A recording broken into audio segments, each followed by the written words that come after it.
After all, the students who do the best on this exam are the ones who actually recognize that it has something to teach them.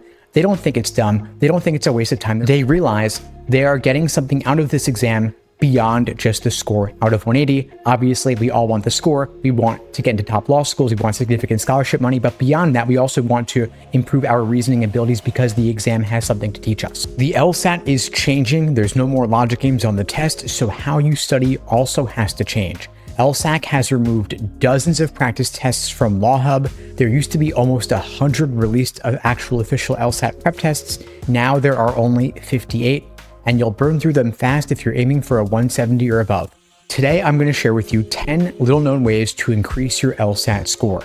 The number one biggest thing most students don't realize is that there is value in redoing practice tests. You don't need to worry that just because you've seen it before, you've done it before, and your score is going to be inflated, you don't need to worry that you can't learn something from that test.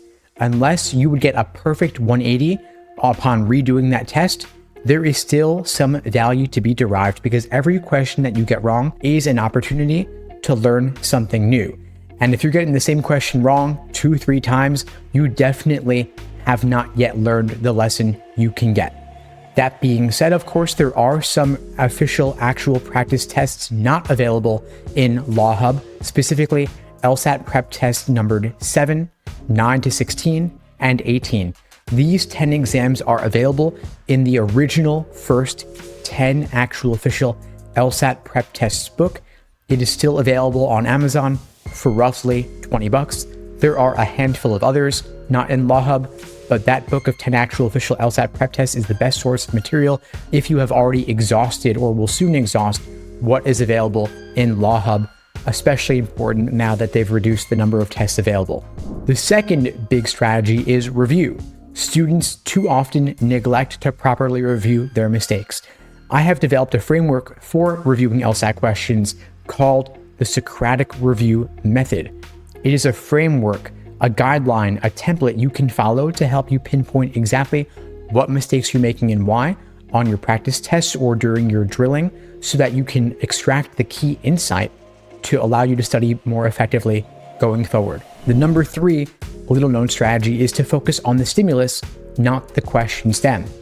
So many students and so many prep companies focus on drilling LSAT questions by question stem type. And I understand why. It's because it is very easy to categorize questions by their question stem type. But the ease of categorization does not determine the value of drilling in that way. It is equally important, if not more important, to make sure that you thoroughly understand the stimulus, because the question stem and the answer choices only make sense in the context of the stimulus. If you don't understand the argument, then how are you going to properly evaluate the answer choices? If they're asking you to weaken an argument and they're asking you which one of the following, if true, would most weaken the argument, how can you tell if you don't know what the argument is actually saying? And so I'm encouraging you here to make sure that you know what is the method of reasoning in that stimulus. Is it correlation causation? Is it confusing necessary and sufficient conditions? Is it an ad hominem personal attack? Or is it a less common method of reasoning like system effect that shows up much less often than the others? Until you understand the argument, you're not going to be able to get the question right. And a lot of review, properly done, comes down to making sure that you know what is the conclusion, what is the evidence, how reasonable is this argument, what are they failing to consider, or what are they not bothering to explicitly state. So I'd recommend, first and foremost, start there and consider how could you take a weakened argument or a weakened stimulus and turn it into a strengthened stimulus or a necessary assumption stimulus or a resolve the paradox stimulus with some clever manipulation. This is one of the tactics that we use as part of the Socratic Review Method when we are working with students aiming for 170 plus LSAT scores. If you are still in the low 160s or the high 150s, I would of course instead like the Socratic Review Method basics I mentioned earlier. The fourth little known strategy is to focus on pacing. I recommend in logical reasoning, if you have standard timing, meaning 35 minutes per section, that you aim to complete the first 10 questions in roughly 10 to 12 minutes to allow you to build up a time bank that you can then apply to the tougher questions later in the section. For those who don't know, logical reasoning questions are presented in a general order of difficulty, meaning they go from easy to hard, they get tougher as this section goes on. So if you have on average a minute and 25 questions per section, it does not make sense to allocate the same minute 25 for an easy question as you would for a more difficult question. Blaze through the easy ones, build up a time bank that you can then apply to the tougher questions later. And by the way, feel free to flag and skip questions to come back to later. Know which questions you don't like so that you don't invest time in them before throwing up your hands in despair and saying, I don't know what to do. Instead, just flag it, skip it, come back to it at the end after you already have the confidence of knowing that you've already locked up all the easy points. Personally, I will flag 3 or 4 questions in a single logical reasoning section of roughly 25 questions because I just don't want to deal with them in the moment. That means I'm taking roughly 17-18% of the questions in the section and saying, I don't like this, I don't want to touch it, I'll deal with you later. So for me, I don't like dealing with lengthy parallel questions that show up late in the section or technical science questions that I'm not as comfortable with given the topic. Of course, given enough time, I can crack that question, but why risk getting bogged down or stuck on it given that every question is worth the same? So know off the bat what you don't want to deal with, flag it, skip it, come back to it later with a fresh look, a second perspective. You'll break out of that tunnel vision and be able to get that question right in the end with the confidence of knowing you've already locked up everything else. The 5th little known strategy is, for reading comp, taking fewer notes and getting more accustomed to reading on a screen. I find that far too many students get bogged down and waste time with highlighting, underlining, note-taking when your time is quite limited. You have on average 8 minutes and 45 seconds per reading comp passage and the associated 7 or 8 questions, which means that most likely, if you are spending, say, 3 minutes on your initial read of the passage and all the note-taking, you're already pretty pressed for time when it comes to solving the associated questions. You're going to have less than a minute per question. And of course, these questions are tough and the time goes by fast. So if you are engaging in overcomplicated, wordy note-taking or strategies that you learned from some reading comp textbook that don't actually work under real-world timed test day conditions, you're not going to have a hope of solving all the 7 or 8 questions associated. And so I've personally found that for myself and for my students, the fewer notes you take, the better. The students who do the best write very little or not even at all because it takes time to write things down and it takes time to read things. And of course, we are not really accustomed to reading difficult, dense text on a screen when we're more used to, say, social media or listicles. And so you might want to use a tool like Phrase Reader or Spreeder to help you get faster at reading difficult, tense text on a screen. You can just copy paste in an LSAT passage or some other academic type writing into that and put yourself on a reading comp treadmill of sorts to get better at reading that difficult, dense text more quickly. The 6th little known strategy is that taking tests in Law Hub is the best way to go. Far too many students are taking prep tests in some private prep company's platform or on Khan Academy when they don't properly mimic what test day itself is actually going to look like. Due to LSAC's licensing requirements, only Law Hub itself is even allowed to look like what you're going to see on test day itself. And so I recommend simulating test day with regard to the littlest details, including what the format of the test will look like, what the platform looks like, what is the font, what is the style of the buttons, what is the style of the countdown timer. All these little things make a big difference and you'd be surprised, but actually the highlighting tools and underlining tools on Law Hub and on test day itself don't really work that well, and the ones offered by private prep companies and Khan Academy actually work better, which means you're going to be in for a rude awakening when you discover on test day that the system you're dealing with when it actually matters with LSAC and with Prometric actually doesn't work that well, and you can't rely on the highlighting and the underlining. You don't want to discover that on test day. Get used to it on your practice tests, and I do recommend taking at least 10 full-length timed practice tests so that test day itself will feel like just another run through. The 7th little known strategy is that mindfulness meditation can really help. It doesn't have to be spiritual or religious in nature. It could be as simple as focusing on your breath. And I think of it more like you're training a muscle. You're training a muscle of self-control and focus because, of course, we are human, we are animals, we have bodies, and we are prone to adrenaline affecting us when things really matter.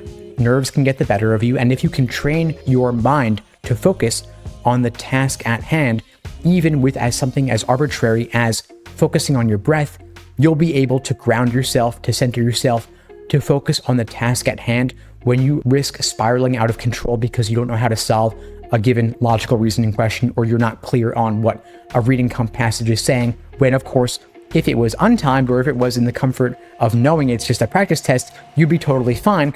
But because adrenaline's getting the better of you on test day, you risk spiraling out of control. And so as little as 5 minutes a day of mindfulness meditation can really help, as simple as focusing on your breath to bring yourself back to the single question in front of you, and you're able to let go of what came before, and you're not yet thinking about what's going to come next. The 8th little known strategy is again focused on things outside the content of the exam. Things like sleep, diet, and exercise really do make a difference, not just within the 24 hours before the exam, but in the weeks and months leading up to the exam. Again, we are human beings, we are not robots, we are animals, technically speaking. And so these things, taking care of your body, taking care of your brain health, really does make a difference. If you've ever tried to do a practice test hungover, you know you're not going to do your best. If you're sleep deprived, you're not going to do your best. And so the more you can get yourself into a healthy routine, the better you're going to do. Exercise, of course, powers the brain as well. And so if you can get on a good diet, if you can do some simple exercise, nothing too crazy taxing, of course, but if you can get into a rhythm where you're going to bed early, waking up early, ideally, if your body supports that kind of rhythm and routine, all the better. The 9th little known strategy is getting obsessed with this exam and learning everything about it beyond just taking practice tests, beyond just studying prep materials. But for example, watch my interviews with the guy who used to write actual LSAT questions. They are available for free on YouTube. And these were fascinating to see the way this guy talks like he's a logical reasoning question. It was so funny to hear his perspectives and insights from what goes into making the exam. But imagine if you could see the exam from the test maker's perspective, and you could recognize that this exam, far from being dumb or far from it doesn't test anything important, if you recognize that there actually is some value to be derived from studying this exam, if it could actually improve your reasoning abilities, not just for the LSAT, not just for law school, but to help you think like an attorney, to recognize that these LSAT questions are really like mini contracts, and the tiny little wording differences actually matter a great deal. If you've ever tried to negotiate a contract, you would understand that comma placement and wording, the precision, really does make a difference. So treat this exam like it has something to teach you, because after all, the students who do the best on this exam are the ones who actually recognize that it has something to teach them. They don't think it's dumb. They don't think it's a waste of time. They realize they are getting something out of this exam beyond just the score out of 180. Obviously, we all want the score. We want to get into top law schools. We want significant scholarship money. But beyond that, we also want to improve our reasoning abilities because the exam has something to teach us. I'm going to share the 10th little known strategy in just a moment. But before I do, I wanted to let you know I have an 11th bonus strategy coming in just a few minutes. So stay tuned for that. But the 10th strategy is to choose your test day time the second scheduling opens. You can register for the LSAT months in advance, but you can't actually schedule a testing time on Prometric until a few weeks prior. And getting your preferred time slot is probably more difficult than logging onto Ticketmaster and hitting refresh to get tickets to a Taylor Swift concert. Believe it or not, Prometric's scheduling system is crazy. It is difficult, but you got to do it the second it opens because you don't want to be left taking the exam at 7 in the morning or 10 at night. I exaggerate, of course, but you get the point. And of course, some students do better in the morning, some do better in the afternoon, some do better in the evening. You know what works best for you and your schedule, especially given, say, for example, your other obligations or your body's rhythms. But to get your preferred time slot, choose it, book it. The second the scheduling opens, it'll be published by LSAC. They'll notify you in advance, but keep an eye on that for when it comes. And now finally, the 11th bonus little known strategy is to apply for extra time accommodations if you think you might qualify. LSAC used to be far too strict in granting extra time to those who deserved it. They would deny them. The pendulum has now swung the other way because they've gotten sued several times under, for example, the Americans with Disabilities Act by the federal government, also by a blind test taker who sued LSAC, and now that's why Logic Games is removed. Bottom line, LSAC is now granting lots of extra time accommodations for ADHD, testing anxiety, other conditions as well. Seek them out if you think you might qualify. You can get time and a half you can get double time. I mentioned the 35-minute time constraint earlier. That time constraint is real. It is not easy. If you think you would benefit and you think you might qualify from getting time and a half or double time, definitely explore the accommodations route. If you'd like my help with this or any other element of LSAT preparation, if you're aiming for a 170 or above, you can check out the links below this video to find out more and to book a call with me and my team. In the meantime, I'll wish you all the best and take care.